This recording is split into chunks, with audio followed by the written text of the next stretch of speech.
A side, B side, what side are you on? Welcome back to another week episode of A Side B Side podcast. I feel like we're starting all over again because it's 101.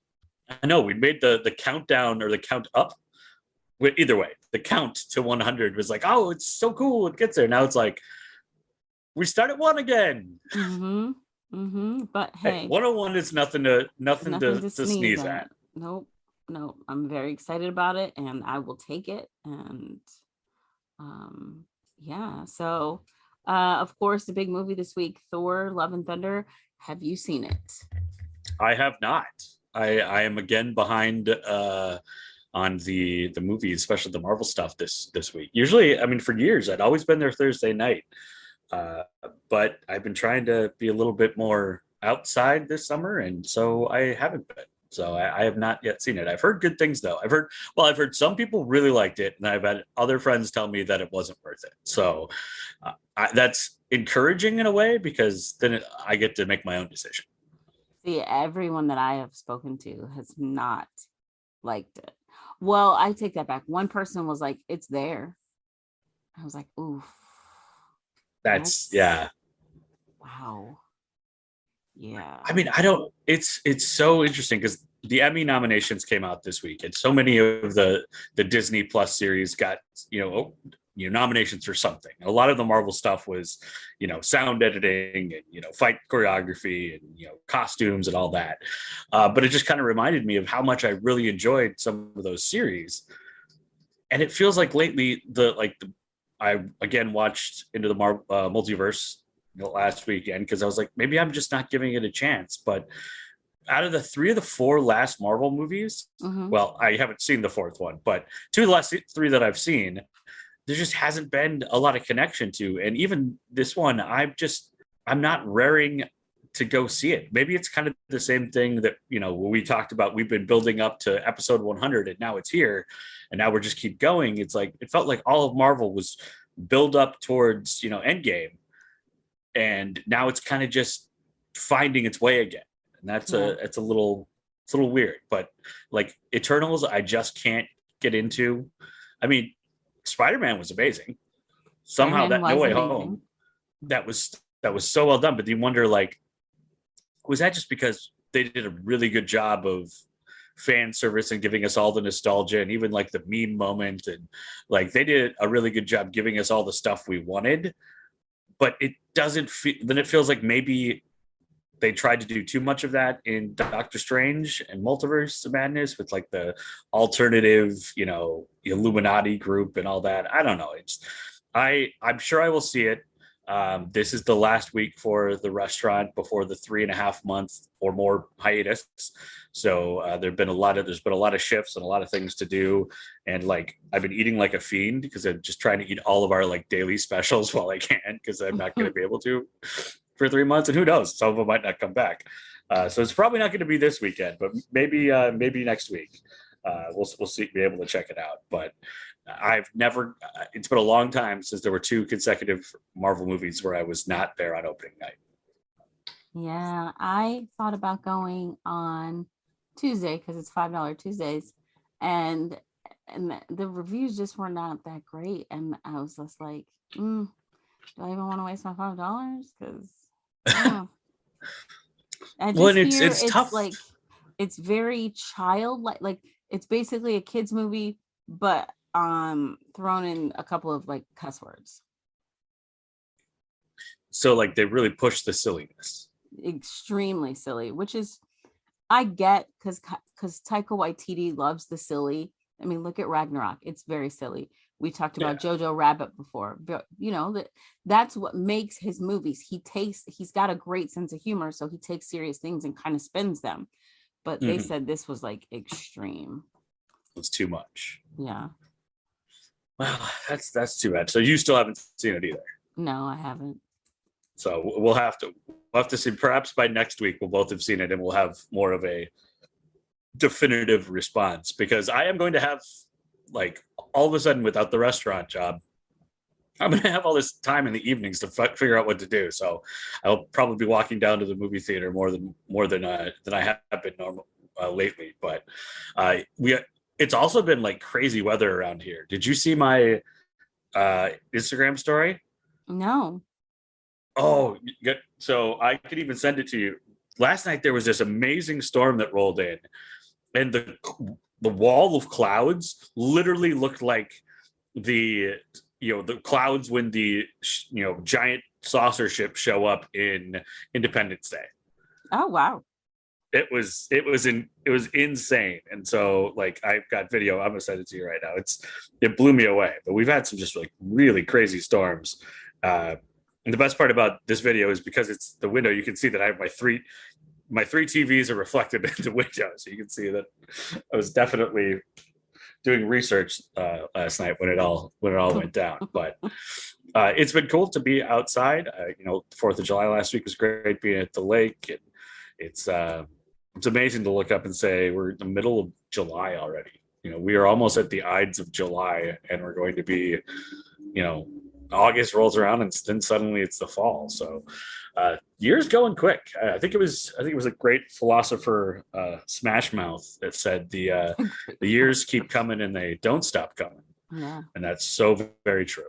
But like literally, there was a moment where I was like, "Well, aliens are here. Not sure why they're coming to Mac Groveland, but they're here." Those clouds are thick. Right? Just crazy. It felt like a horror film. I've never seen it. I've read the book, but The Mist by Stephen King, which was made into a movie with Thomas Jane, I think, back in the early 2000s. Let's see, 2007. Mm-hmm. Totally, it was like the mist comes and destroys everything, and it was like forget that. I'm not going to watch that. I'm never going to be able to go out in the fog. But definitely remembered the trailer when that stuff was rolling. It was like it's either aliens or it's killable mist that's gonna tear me apart. So we'll just stay inside. No, that does. I could see why that looks very, very creepy. And I usually have the windows closed when I'm watching TV, so it was just totally kismet or serendipitous or accidental that I even looked out and saw it. It was so funny. We've got all these devices and we've got all this stuff that can alert us, but it seems like if you're still in the middle of something that isn't live, you may have no idea that there's a tornado coming down the road. It's happened to some family members in central Wisconsin a couple of weeks ago. They were in their trailer at the camp and all of a sudden got a text from somebody else saying like, "Hey, do you want to come over and hide in our actual basement because there's a tornado coming?" And they're like, "A what?"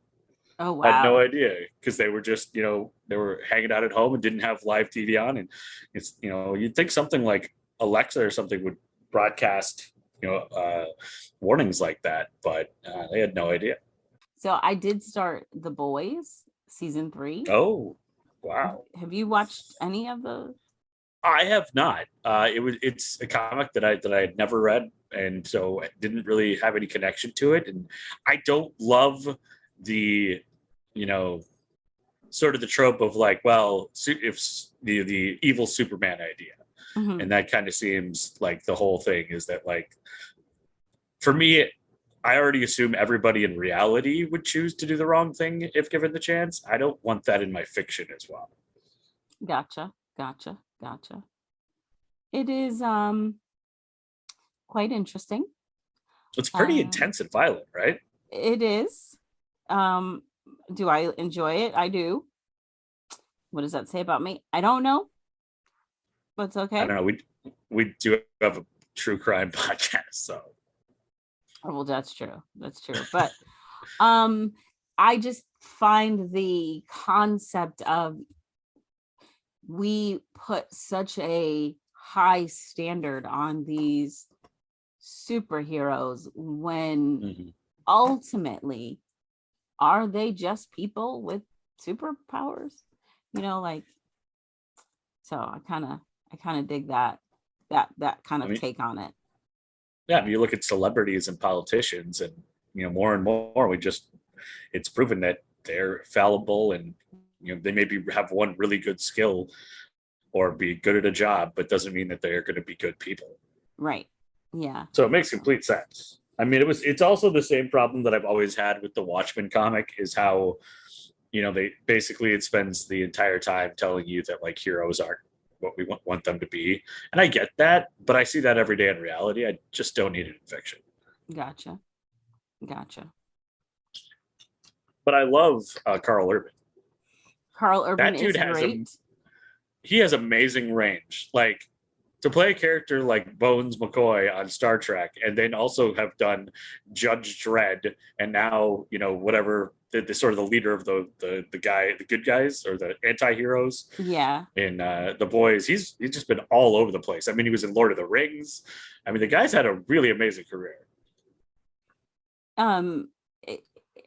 It's hard to explain like without kind of giving away, but yes, you could say the leader of the good guy, bad guy, like yeah, they're like trying to keep the heroes in check, basically. Yeah, they're the who watches the Watchers. They're the Watchers who watch the Watchers.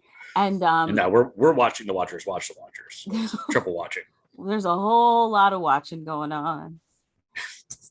But also a whole lot of doing, it sounds like. So a whole lot of doing as in like action, like they're doing things. It's not they're not just it's a very, at least from the trailers I've seen and the clips that have flown around, it's an intense, definitely an action show. So it's not simply like watch and record, it's react. I believe you have mentioned this.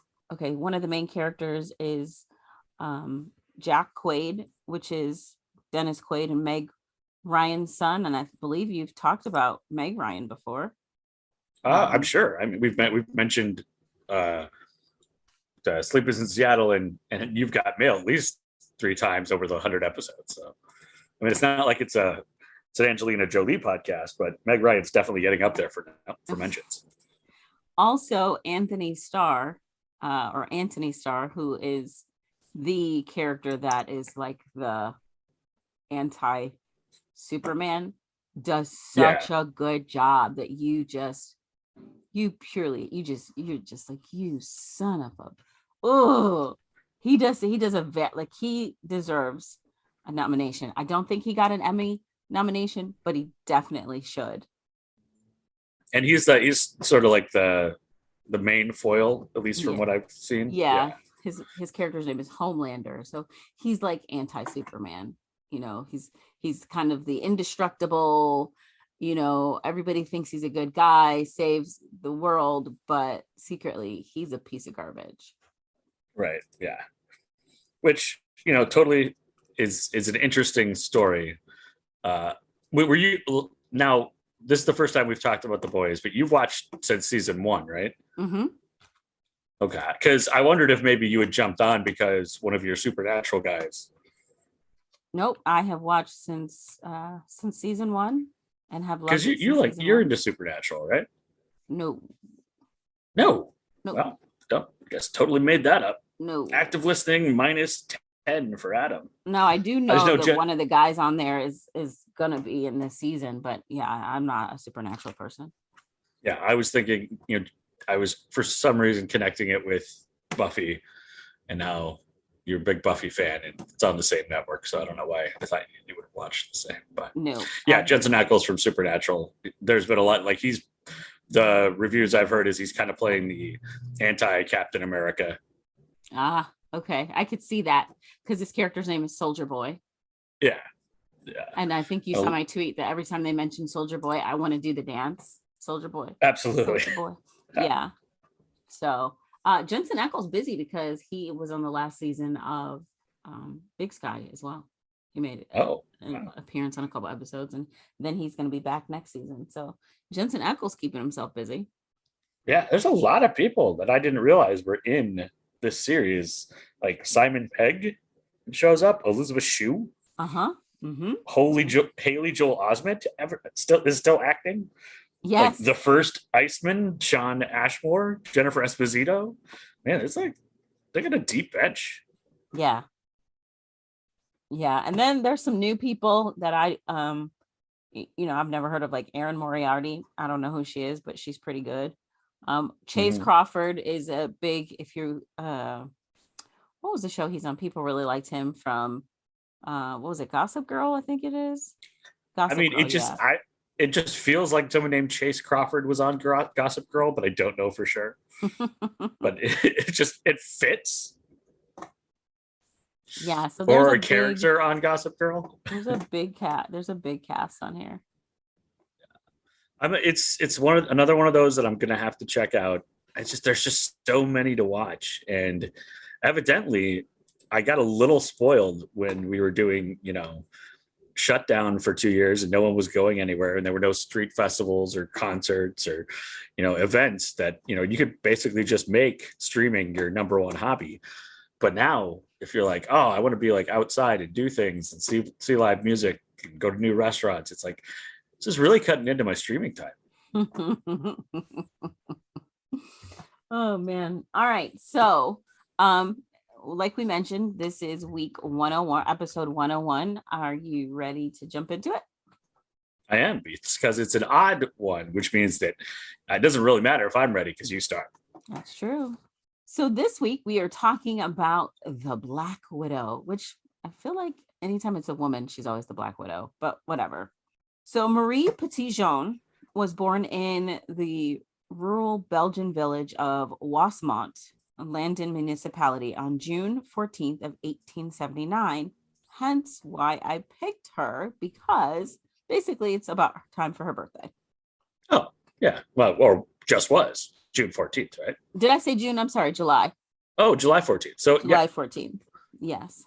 So as we record, or excuse me, as this airs, it will have just been her birthday. Right.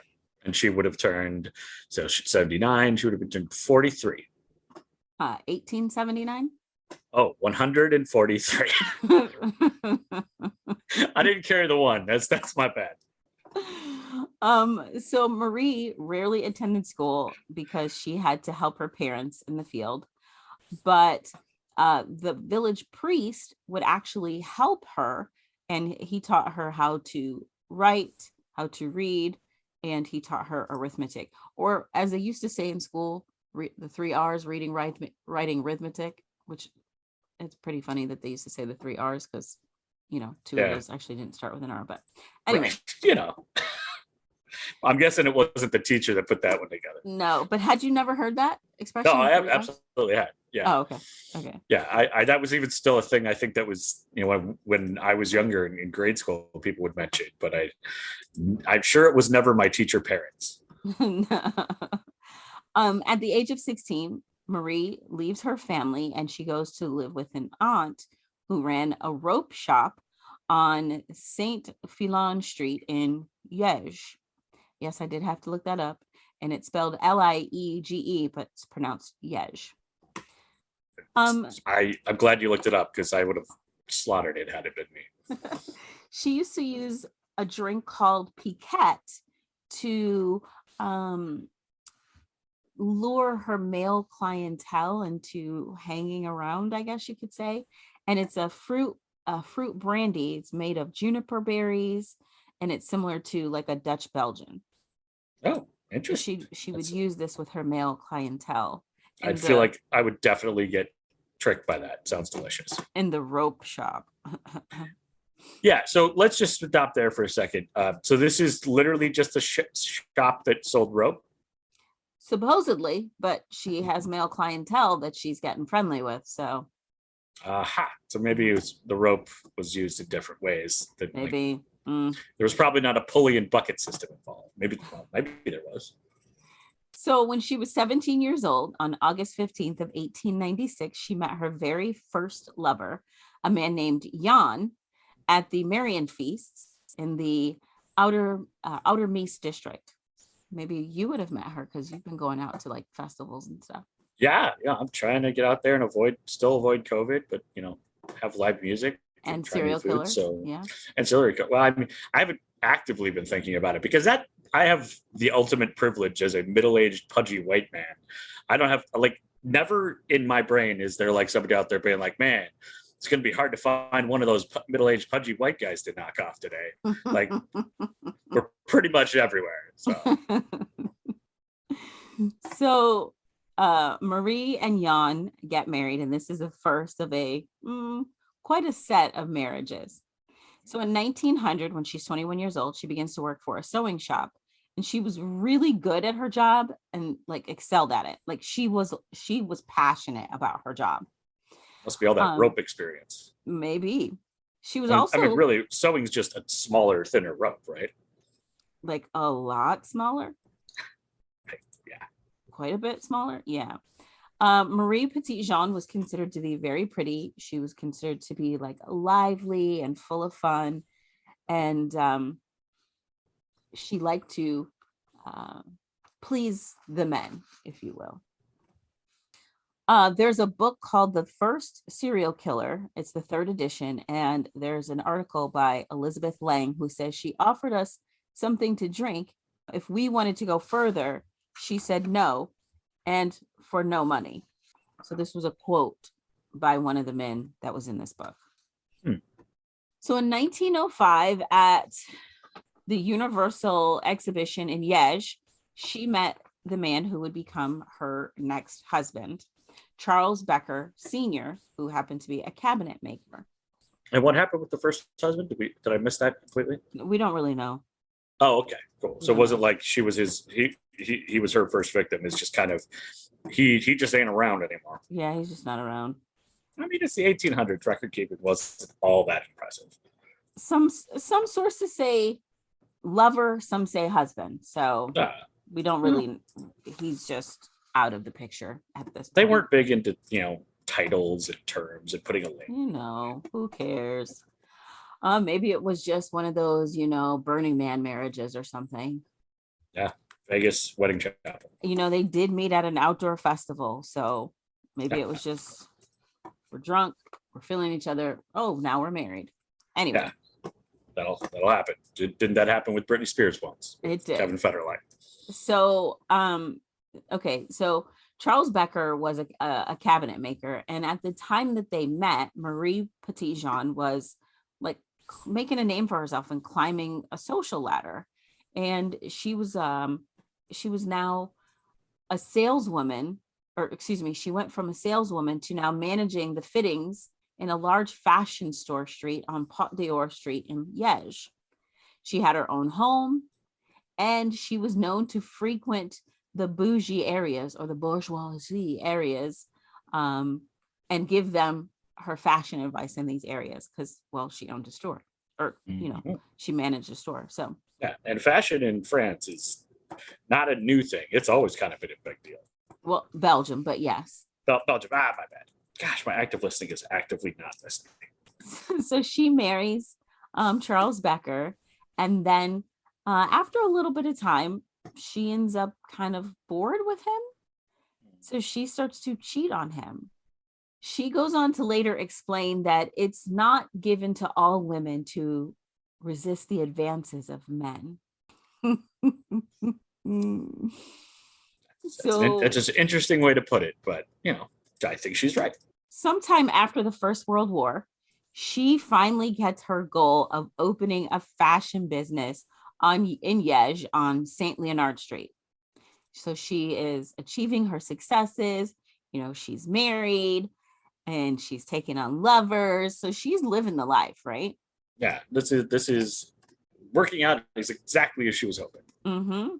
So in 1928, she met a man who was like 20 years younger, and she becomes extremely passionate about him. His name is Maximilian Hudi. So, she's doing good for herself. Everything's going really well. And then there's the stock market crash of 1929. And it ends up putting her out of business and bankrupting. She had to declare bankruptcy in 1934.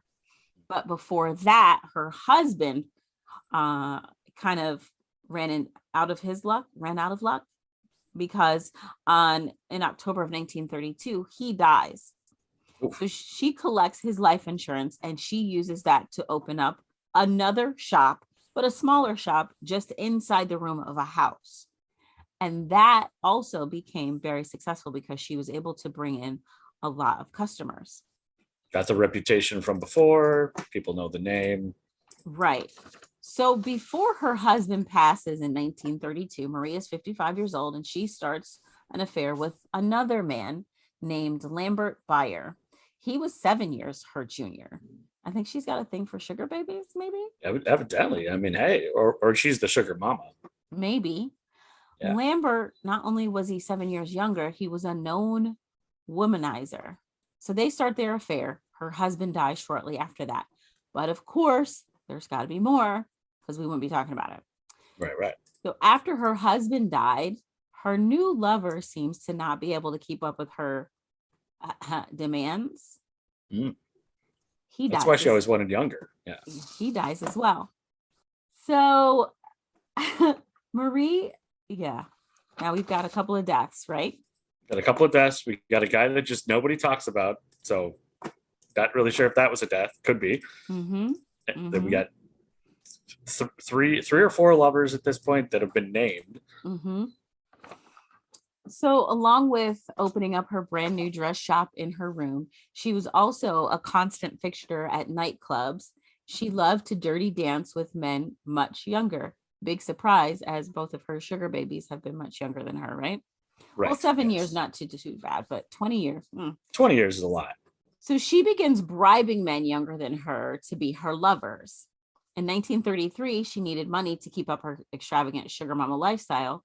So that's where this shop starts to help her, the shop that she opened. She starts, instead of just being a dressmaker, she starts actually stealing from her clients and poisoning them. Oh, goodness. Yeah. A friend of Marie's said that she should actually broaden her talents and become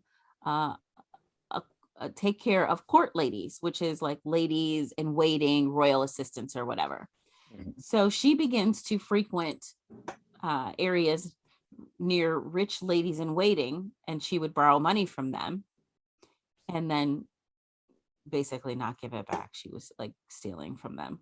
Yeah, she's like, oh, I'll get you tomorrow, and then just always pay you Tuesday next week. Next week, I get paid next week. I get paid next week. I'll give it back. Yeah. That's all. It's a checks in the mail. Marie had a friend that actually is her downfall.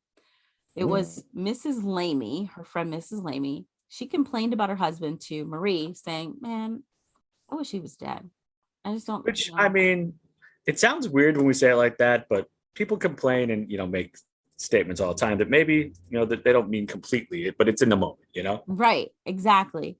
And Marie suggests using digitalis and even gave her friend a sample of digitalis from her secret stash. So she's like, oh, I found someone who has the same hobby as me. This will be cool. And the friend is like, I really didn't want. I wasn't sure that oh boy. After a couple of days, she sits with it, and then she cools off, like you said. You say something in the heat of the moment, and then she's like, "Oh my gosh, what is going on?" So she realizes the severity of the situation. She goes to the police and she details the conversation with Marie, and Marie is then arrested in October of 1936. I'm guessing it's illegal to just have poison lying around, offering it to other people. She's very suspicious. And so upon investigation, they realize, wait a minute. I think there could be something here. So of course there's an investigation after she is, her friend goes to the police. The police find enough reason to arrest her. There's an investigation, which means they have to go and exhume these bodies. Tests on the bodies revealed that there was poison in the bodies of her husband, Charles, her lover, Lambert, and several of her female customers. So, of course, she has to go to trial. While she's at trial, she gloats over the details of several of the deaths of these people. So, not exactly showing a lot of remorse. No. She's judged on July 7th of 1938, and she's found guilty of 11 murders, 5 attempted murders, theft, and forgery. She's sentenced to death, and then in 1963, her sentence was commuted to life in prison. Marie Becker, or Marie Petit-Jean Becker, stayed in prison at the Forest Prison until her death on June 11th of 1942, which happened to be during World War II. And there you go. So again, we see that it seems like every time, well, not every time, but more often than not, we've got a female serial killer. We've got poison involved. Poison, financial gain. Yep, she ticks all the boxes. She ticks all the boxes. So some of ours, get real grisly and scary. This one was not scary, but just kind of sad. Yeah, because she's, like trying to relive her youth. And I think that, not that killing people is not sad, because that is very sad, but I feel like a big part of it is just her trying to like be this young person and be with all these young men, and then it's like, well, okay, I'm sick of you, and on to the next. Yeah, and never having to grow up. I will say, and again, this may be my active listening, but often we hear about all these children who are involved and then get poisoned as well. At least it seems like she skipped that part. Fortunately, from what I could find, she herself did not have any children. She was too busy sleeping with them. Yeah. I mean, not actual children, but they were so much younger than her. Younger than her. That was like her fountain of youth, I guess. Yeah. Sleeping with the younger men. Well, how many times in fiction have we heard about like the evil queen who is draining the life force for the younger people to stay young and beautiful? Yeah. But there you have it. That is the story of Belgian serial killer Marie Alexandrine Becker, or Petite Jean Becker. That is the B-side. Real quick before we jump into your A-side. Yes. I just wanted to mention how absurd celebrity life can be. Is this a personal story? No. It's just something I happened to like see in the news earlier, and then I don't know what made me think of it again just now, but it came back. So who knows how the brain works sometimes. Right. So Cardi B, of course, is married to Offset, and they have a 4-year-old along with like a 1-year-old. So the 4-year-old is Culture, and Culture just had a birthday. And for her birthday, they've always been outrageous and outlandish. And they hand her a stack of cash. And Offset says to her, "Do you know what this is?" And she says, "It's a ticket," which in slang, and this is something I did just learn, a ticket apparently means $1 million. Oh. But he says, "That's not a ticket, girl. That's 50. Can you say 50? So for her 4th birthday, they hand her a stack of cash in the amount of $50,000. That's more than some people make in a year. A lot of people make it a year. I think Sadly. The like mid-level income is somewhere around there, for the nation, I think.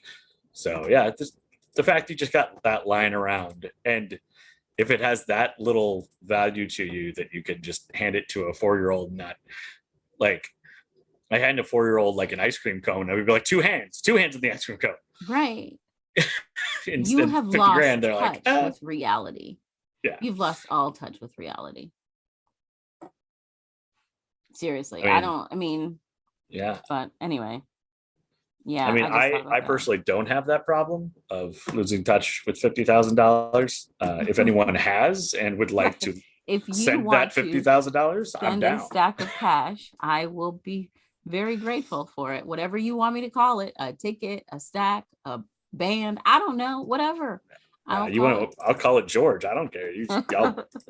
I'll dress it up in a tie and give it its own personality. But anyway, I read that earlier and I was like, you've got to be kidding me. Who literally just hands a stack of $50,000 to a 4-year-old? A 4-year-old.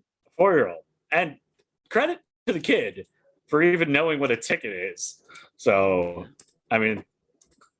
already better at slang than I am. So, but why does a 4-year-old know what a ticket is? I feel like it's probably come up in conversation. I guess.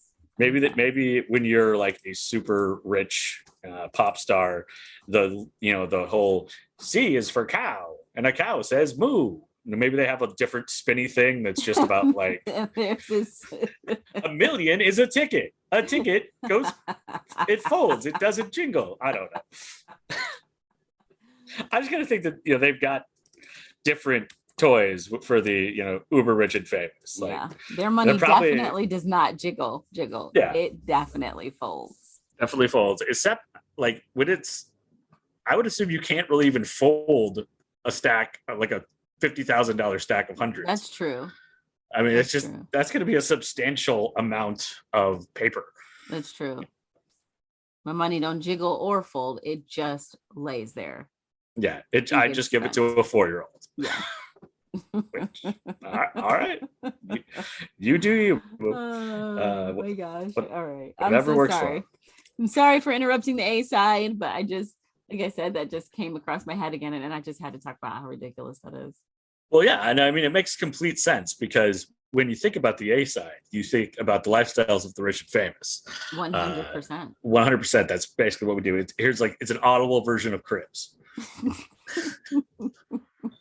Which, can you imagine how awful that would be if Cribs was just like if Cribs was a podcast? No, thank you. Oh, look, this is my living room. This is where I keep all of my living things in here. There's that and this and that. Okay, and I've added this and that to this and that. Okay, yeah. Great. That's this here is my favorite piece. They're like just not describing it at all. There's like it's just completely up to the imagination of the listener. Like they're trying to put it there. Like, is that leopard or is it cheetah? I don't know. I can't tell.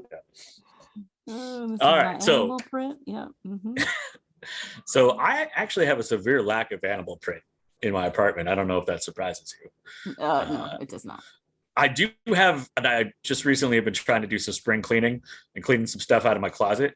And inexplicably, I have 2 pairs of camo joggers, which all of that makes little sense because I run, but it's not like joggers are not like actual athletic pants.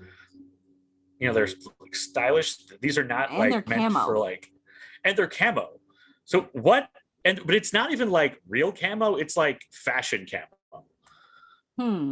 Like one of them looks like I think probably the reason I kept it is it's like ice camo, and it looks like the GI Joe I had in like 1990.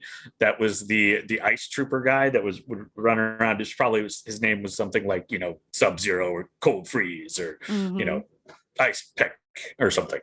But there's like just no way that I'm ever going to need these. Why do I have them? How did I get them?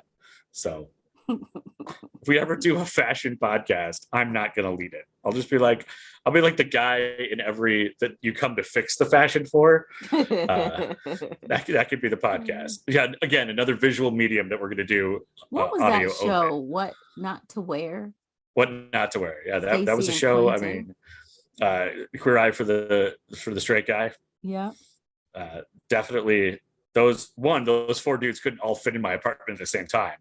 So that would be a very awkward episode. It'd be like, okay, 3, you got to wait in the hallway. And then me and Andy, you're going to work on something and then we'll swap. Anyway, as I've been going through spring cleaning, I have also been going through my notes from the podcast for the last few months, years. And I know there's a lot of things that I started and thought about doing an entire A-side on, and then either got distracted by something new because I am very much in the shiny part of life where something can distract me very easily. Squirrel. Or I just never looped back to follow up on it. And as I've been going through my notes, I've kind of put a couple things aside that I wanted to make sure that I did loop back to, and then for some reason, I hadn't yet until this week. I just finished the new Stranger Things. I've rewatched the final episode now 3 times just because it's 2.5 hours and it's just so much. It's so good.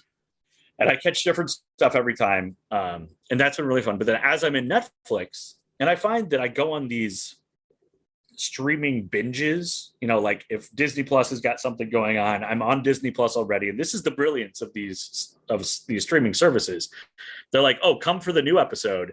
And then when that episode is over, you're probably just going to stay here and watch a bunch of other stuff that we suggest to you or that you want to watch because you're right there. We basically, it's like when Walmart used to sell toys at like an extreme discount because that got people in the building. And if you're in the building buying a kid's toy, you're probably going to end up buying a bunch of other stuff. So it was like, a loss leader will get you in.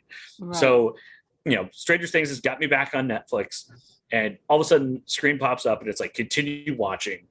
And I realized that there was a series that we talked about all the way back in the fall when we were mentioning the Hawkeye series, and how at the time Haley Steinfeld was part of the number one streaming program on two different streaming networks at the same time, which was pretty unheard of. So Hawkeye was number one for a week or so on Disney Plus, and in November around the same time, Netflix had the Arcane animated series, where Haley Steinfeld is really the biggest name in the voice cast. The rest of the cast is just classic voice actors who have huge huge portfolios of credits, but you may know their voice, but they haven't done a lot of live action work.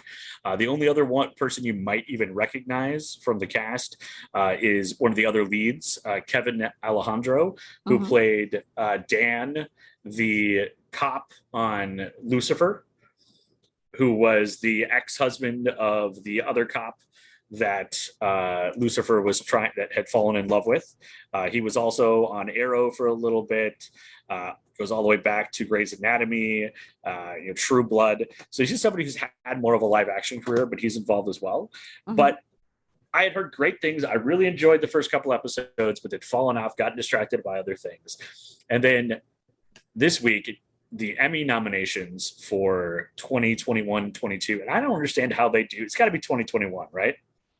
That's what I'm thinking, because like Stranger Things didn't get nominated, and they definitely should have. Absolutely. And so it's got to be just calendar year 2021, which feels weird because we're sitting here in the 7th month of 2022. Right. So some of the stuff feels really old. And, there were a lot of nominations. We mentioned, that all the Disney Plus series with, Marvel had been getting all these nominations, and everyone's doing their Instagram splash pages, talking about congratulations this, congratulations that. And one of the nominations for Netflix was this Arcane series. And I remembered enjoying the first 4 or 5 episodes and had just never finished the series. So in the last few days, I dove back in. And one of the hard things for me from a outsider perspective is I saw this as a cartoon that's based off of this video game, League of Legends. So immediately, alarm bells are going off in my head. We've talked about the Super Mario Brothers movie and how hard it is to make a video game into a believable or interesting or good movie or series.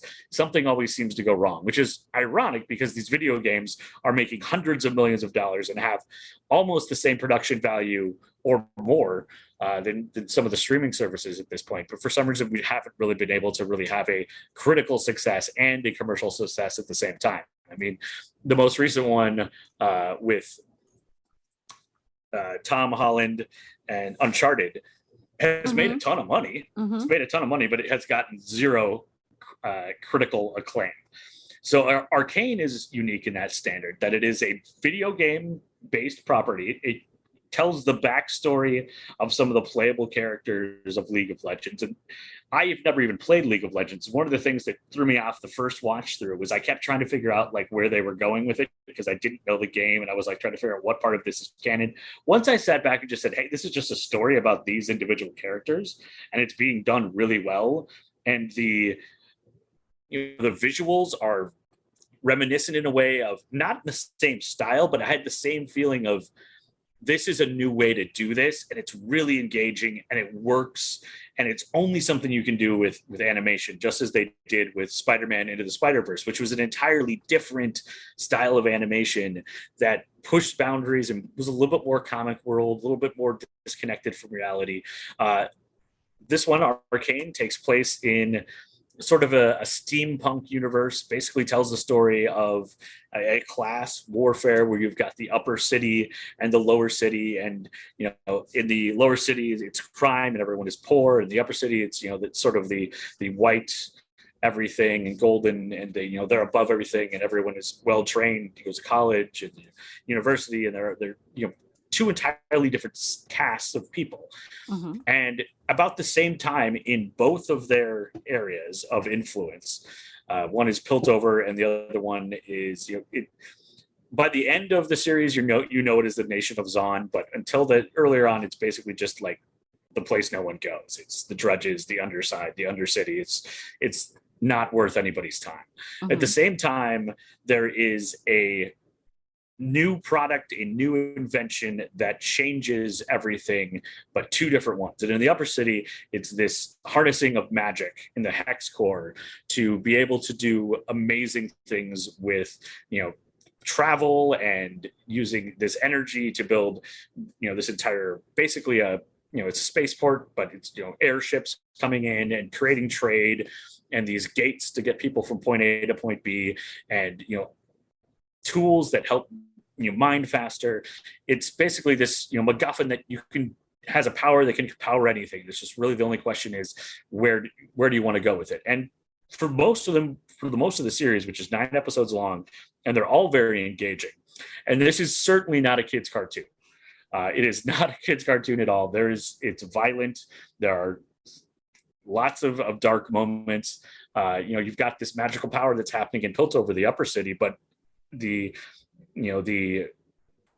converse, or the other side of the scale, in the lower city in Zon, you've got a brand new drug, which is kind of working like, Hulk serum and turning people into these, giant, crazy beasts.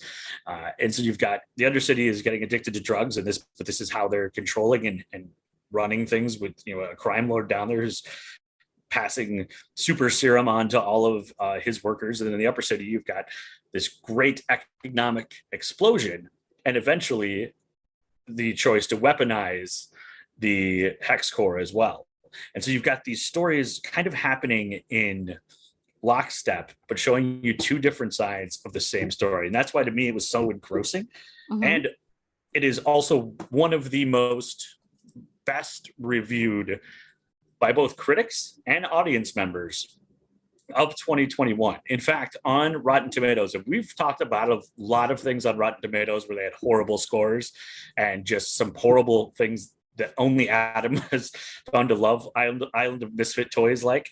But Arcane from League of Legends, which is on Netflix, has a average tomato meter of 100% and an average audience score of 96%. Wow. So somehow this game, this video that was created off a video game, which doesn't seem to need a lot of lore. It's, it's basically just a first-person shooter competitive thing, as I understand it.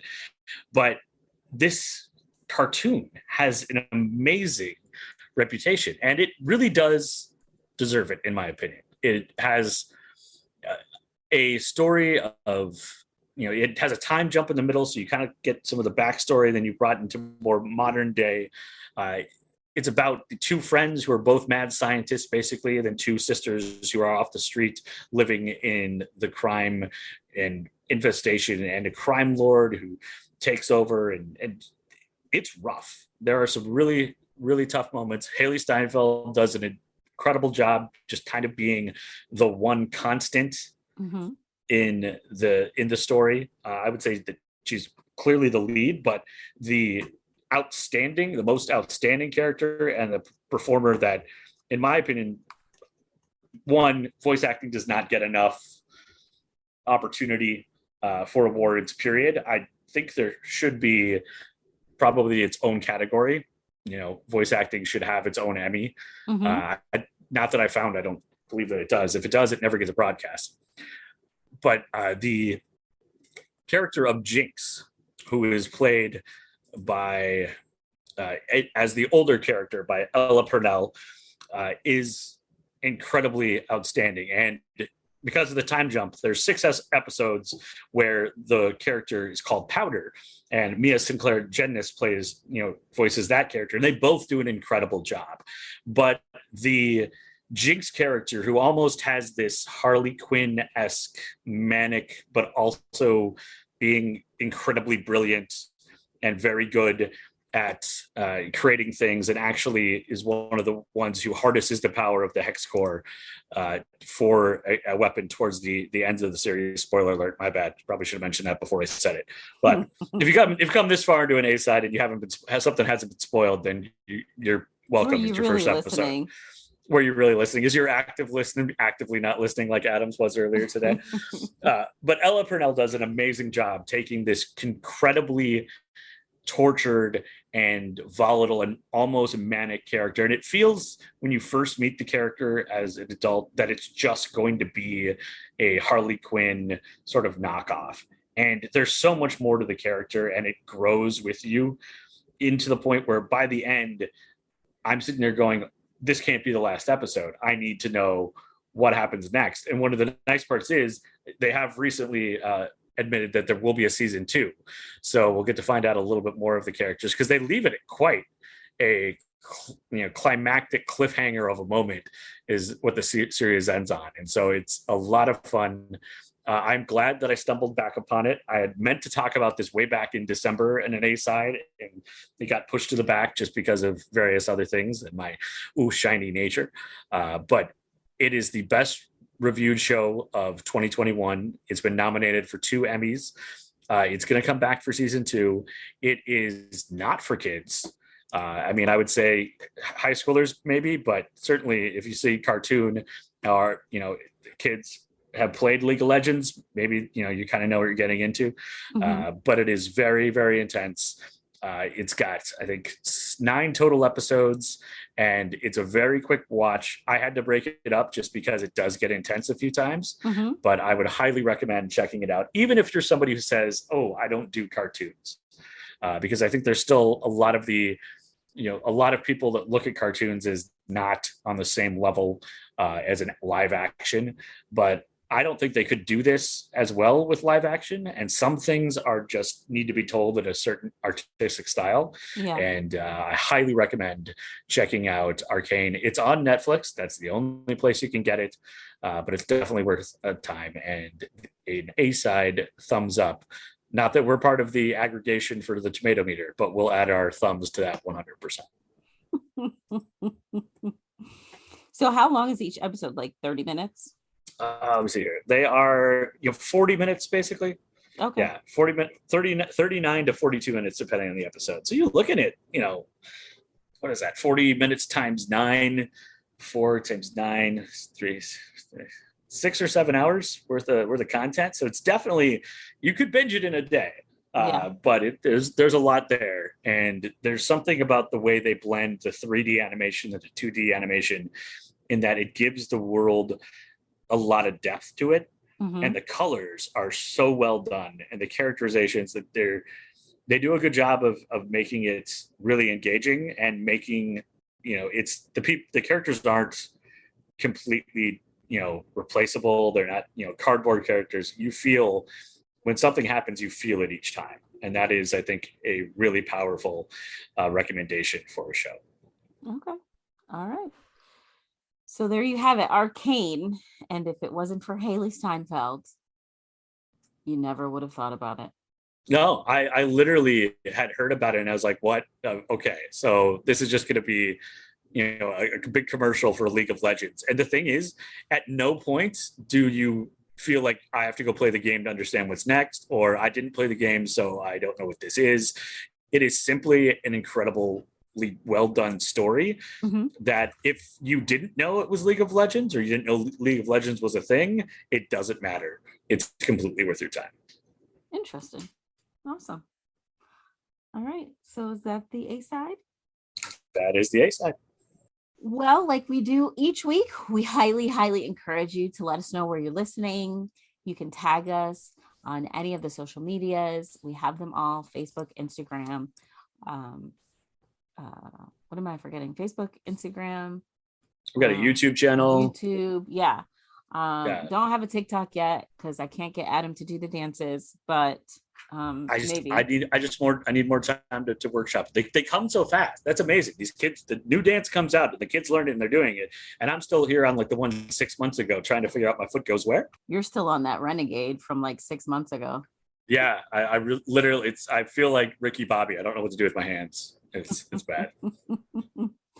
Of course, Adam, you can do what now? You go to our website, A-side, B-side, podcast.square.site. I don't know why I do that in a weird accent every week. I want to say podcast. That's very strange. Podcast, depending on it, no matter how you say it, it's spelled the same. You can check out all of our merchandise on there. You can see all the links that we have. We can even put up, now that Brooke's got the video of the scary storm cloud alien thing that was coming up in Minnesota last night. We'll throw that up on there as well because we mentioned it. Full credit to myself for the video. All of our links about our topics today and other episodes are on there. You can find any of it and links to all of the streaming services if you want to try out something new or subscribe on any of those. Or if you just want to be cool and you subscribe on all of them, you can still just listen on your favorite, but you can subscribe everywhere else. That helps us out a little bit. That's always fun. As I said, we've got merch on there. You can do the buy me a coffee thing, which allows Brooke to stay awake when she's editing this and dealing with all of the times that I accidentally say rapscallion for no apparent reason. It's a thing I do, but you've never heard it because she cuts it out of every episode because it'll just be like out of nowhere, squirrel, rapscallion. You'd think I had a dog named rapscallion or something, but I don't. So check that out. And of course, whatever service you're listening to this on, please rate it, like it, share it.